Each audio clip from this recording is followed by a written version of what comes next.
And is there a media person from Wareham Week here? I'd like to tell you how devastating your newspaper has been to my family, particularly the most recent comments. How dare you allow comments on your media site that said that my 17-year-old son was left home alone and questioned my wife's ability to be a parent. You should be ashamed of yourself. Enough is enough. Stop the hatred.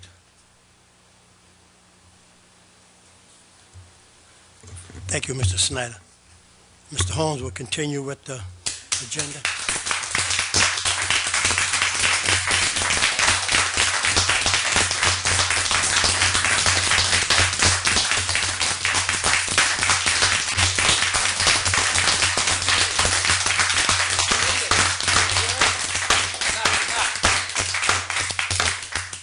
Thank you, ladies and gentlemen.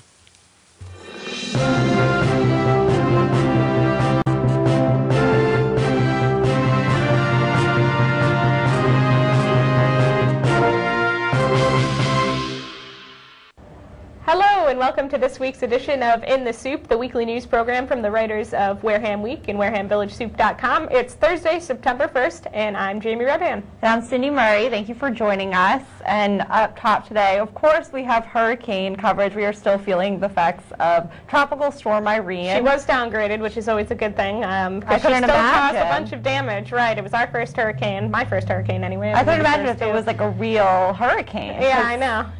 A lot of damage. People are still without power as of Thursday. Trees, bringing down power lines. The steeple on the Emmanuel Assembly of God Church in Onset was downed. It's still in the front yard of the church, unfortunately. They're working on getting that repaired. And like you said, people are still without power and some without hot water. So. That's amazing. And there's predicting, NSTAR is predicting that power should be fully restored to town by Saturday. But actually, man, some people have heard Tuesday. Some people have heard Tuesday. So it's different. I think they're doing the automated phone messages. So who knows? Hopefully it'll all be on soon, and hopefully no more storms will hit us. Fingers crossed. I know, but we have one brewing in the Atlantic. So. Katya, I believe. Yeah, something. Yeah. There's actually somebody named Katya in one of my classes at Emerson, and I just that's the only reason why that was the first time I've heard that name, and now there's a hurricane. I looked at it and I didn't know so how to say it, so I'm glad that you do. I believe it's Katya. That's what I'm calling it. Okay. I don't know what everyone else is calling it. Well, I guess it really doesn't matter. I'll go with that. But anyway, we had some obviously some damage, and as some of you know, I'm sure you've come across some downed wires and trees in the road. We have a center spread filled with photos of the damage and the cleanup efforts, and it was crazy because, well, I was impressed anyway. The cleanup efforts began right away, right out during the storm. Municipal maintenance was out. Just NSTAR was out during the storm. I know they're getting a bad rep, but I mean, I saw them. They were out. They were cutting the power and trying to get trees away from lines, and I am just impressed by what everybody did. Yeah, everyone did a fabulous job. I mean, it almost looks like it doesn't happen. I mean, yeah, there are definitely trees still hanging around yards and everything, but I mean, for the most part, it looks pretty clean in Wareham. I mean, and we saw a lot of damage. Yeah. 12 boats up on the beach, four small ones sank. Right. That was tough. I mean, the boats on the beach, it's like some of them came loose completely from their moorings. Some just dragged their moorings all the way to the beach. There's still one. I think this big one we actually have pictured is still on the beach. So I hope those people can get their boat off soon. I feel bad. Oh my gosh. That was a big boat. I know. I don't know how they're going to get that off. And that was one of the ones, I think it just dragged its mooring all the way right to the beach. And wow. It's tough. I can't imagine being a boat owner, especially during a storm. I mean, you probably go through it in your head. Well, if I take it out, it's going to cost me this much, or it's going to be this much of an inconvenience. If I leave it in, everything could be fine. If I leave it in, it could come off its mooring. I don't even want to know. Boat ownership is probably worse than pet ownership. I don't even know. Or home ownership. Children. Although I feel bad for people with homes without power right now. Yeah, that's No tough. hot water is really tough. Right. I was fortunate because I did not have power. I lost power for a couple of days, but my hot water, of all things, is on gas, and I had hot water the entire time. That's good. Yeah, I do feel bad. Oh, by the way, that reminds me, the schools are now open. School actually started on October 31st, and the superintendent, as well as the middle school and high school principals, are opening the locker rooms before and after school to community members who would like to take a hot shower and charge up their cell phones. So if you would like to do that, I don't have the numbers right in front of me, but they're online at warehamvillagesoup.com. You can call the middle school principal, that's Howard Gilmore, the high school principal, Scott Palladino, and talk to them about that and see if you can get in there and take a hot shower if you need one. That's a really great thing. Oh, yeah. The town really came together and did a lot of good stuff. And the schools are excusing absences for children who are out because of storm-related issues, because they realize that it's tough. So that's great. That's good. We have some storm-related videos. We have a few storm-related videos. I mean, I have some video that I shot from early that morning, early Sunday morning. Yeah, you were around Onset Beach at it's 9 a.m. I think. Let's take a look at that one. Some docks floating around and just everything getting blown around. Yeah, high waters. Yep. Let's take a look at that.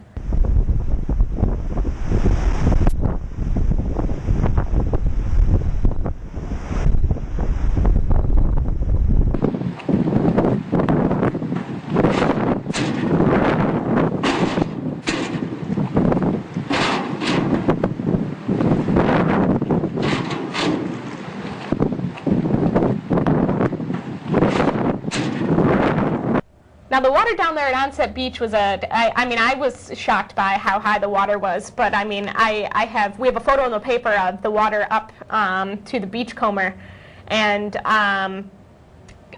people said to me, they looked at the photo and they said, yeah, during Hurricane Bob, it was halfway up the beachcomber, or, you know, something like that. It's like, I can't even imagine it. I couldn't, because it got so much damage. Yeah, right, right. And that was early in the morning. I was surprised. I was down at Onset Beach probably just before 7:30, and I was just shocked. I didn't realize how fast.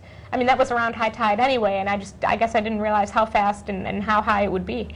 So I have a video from Swift's Neck, the Swift's Neck area. I believe it was sometime before, I think it was after 8 o'clock, I believe, and you can just see the water flooding a bench, you know, around a bench there, and the wind just gusting and the waves just coming in. So let's take a look at that one. It was yeah, that's a pretty incredible video, I must say. Yeah, it was an interesting sight, and it attracted a lot of people, who were just coming out to watch the waves. True, so many people were just standing on the pier on Onset just watching the water come in. That's probably what I would have done had I not been covering it. I mean, I guess I got to do that anyway, but I mean, it was an interesting sight to see. Weather is shocking. Right, weather is just remarkable.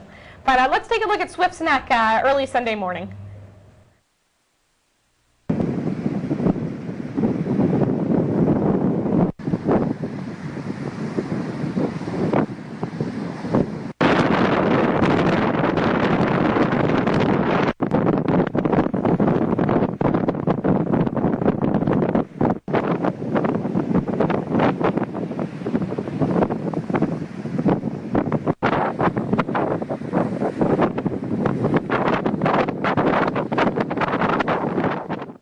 So those rough waters really, they were incredible. They were a sight to see. They brought some damage, but they also brought good things, right? They did bring good things. Hurricane Irene, or Tropical Storm Irene, you know, it's hard not to call her hurricane. She caused so much destruction. But she actually delivered some children's messages.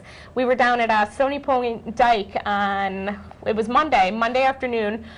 Just, you know, we were going around the town looking for damage, and we decided to head out to Stony Point Dike, and we found a plastic container full of messages that children had written. Now, I have no idea when they were written. They weren't dated, but the kids were all 5 and 6 years old, and they were saying they were pirates. My name is Jack. I'm 5. I'm a pirate. And they were all kind of like that. I'm guessing they just watched Pirates of the Caribbean, but who knows which one. I tried to get in touch. There's an address on each one. I tried to get in touch with the families, but they're probably still without power and, or, you know, even without phone service. I think one of them was. Wow. They were both from Down Cape. Well, one was from Sagamore Beach and the other family was from Centerville. So who knows what they're dealing with. I know, but then it'd be so great if they got back to you. Yeah, that was really cute. They were all written with marker on yellow construction paper. And really cute. I just want to know when they dropped it in the water, because it washed up on Stony Point Dike. So they could have done it from Centerville. They could have done it from Sagamore Beach, and maybe it just got stuck. It's right off of Great Neck, you know, that big long strip of land right off of Great Neck. It's run by the Army Corps of Engineers. I believe somebody told me, I didn't confirm it yet, but I heard that it was built when they were digging the canal, and it's all the sand that they didn't have anything else to do with. So that's how Stone Point Dike was created. That's so interesting. It's pretty cool if you've never been down there. I mean, I'd never been down there. I'm sure everybody's been down there. Maybe not. I don't know. I don't know. The view was amazing. But yeah, you can see all of those little messages. It's a cute story online at WarehamVillageSoup.com.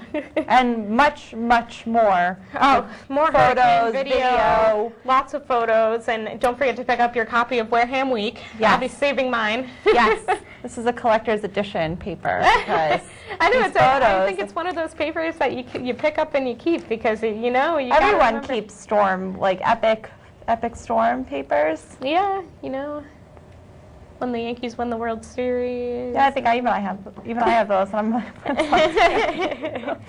But anyway, what else did we got? There were other things that happened this week other than the hurricane. If you Although can I believe it. can't remember I what they can't are. remember what they are either. It's just I feel like I've just been doing hurricane stuff. For the I past know. week. Well, there's another good story. There's a good story coming out of Onset. Oh, that's true.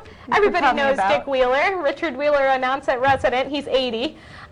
He's already on his way to Hawaii right now. On Labor Day, on September 5th, he will be doing let me get this right, the Waikiki Rough Water Challenge. Sounds horrendous. It does, because it's a 2.4-mile swim in the channel across to Waikiki. That sounds. And Dick's just doing it because he thought it'd be fun. He's really a remarkable guy. If you've never talked to him, you see him everywhere. He trained at the Y. He's been training since January. He started out with rowing exercises at the Y. He's an avid kayaker, avid swimmer, but he started his training with rowing exercises, and then he didn't start swimming until March, he said, or when the waters warmed up outside. He said he didn't want to get sick of swimming. Okay. But, you know, he said this is the culmination of his summer. He competed at a 1.2-mile swim across Buzzards Bay. That was for the Coalition for Buzzards Bay, one of their fundraisers. He circumnavigated Cape Ann and a 20-mile kayak trip. That was another, I think that's called the Blackburn Challenge. And then he paddled 12 miles from downtown Wareham to Bird Island and Marion. That was, of course, for the YMCA's fundraiser.